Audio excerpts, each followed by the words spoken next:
Exodus 21. These are the laws you are to set before them. If you buy a Hebrew servant, he is to serve you for 6 years.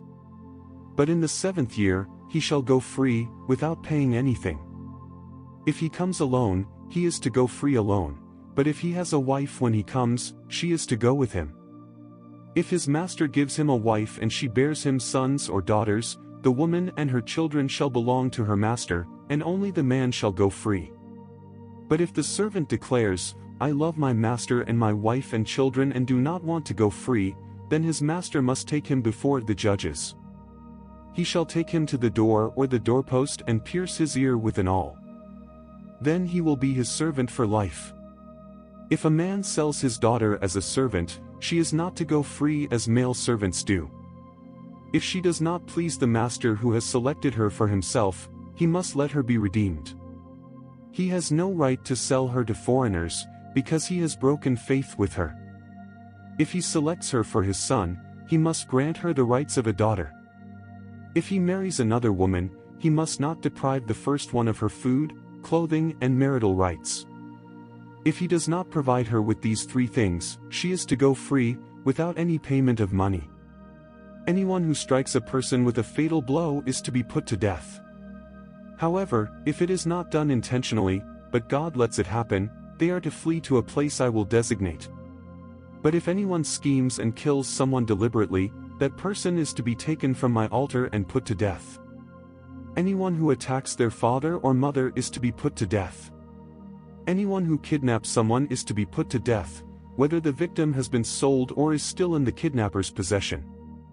Anyone who curses their father or mother is to be put to death.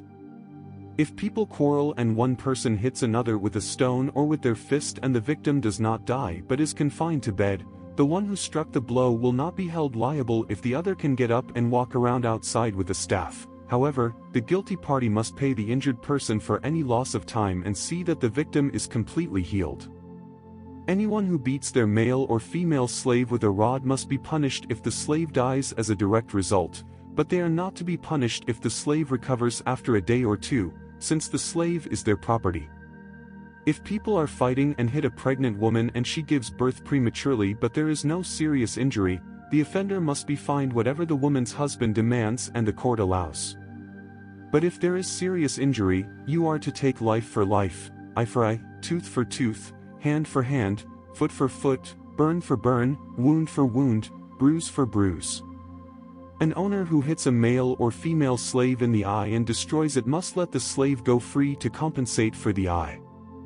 And an owner who knocks out the tooth of a male or female slave must let the slave go free to compensate for the tooth. If a bull gores a man or woman to death, the bull is to be stoned to death, and its meat must not be eaten. But the owner of the bull will not be held responsible. If, however, the bull has had the habit of goring and the owner has been warned but has not kept it penned up and it kills a man or woman, the bull is to be stoned and its owner also is to be put to death. However, if payment is demanded, the owner may redeem his life by the payment of whatever is demanded. This law also applies if the bull gores a son or daughter. If the bull gores a male or female slave, the owner must pay 30 shekels of silver to the master of the slave, and the bull is to be stoned to death. If anyone uncovers a pit or digs one and fails to cover it and an ox or a donkey falls into it, the one who opened the pit must pay the owner for the loss and take the dead animal in exchange. If anyone's bull injures someone else's bull and it dies, the 2 parties are to sell the live one and divide both the money and the dead animal equally. However, if it was known that the bull had the habit of goring, yet the owner did not keep it penned up, the owner must pay, animal for animal, and take the dead animal in exchange.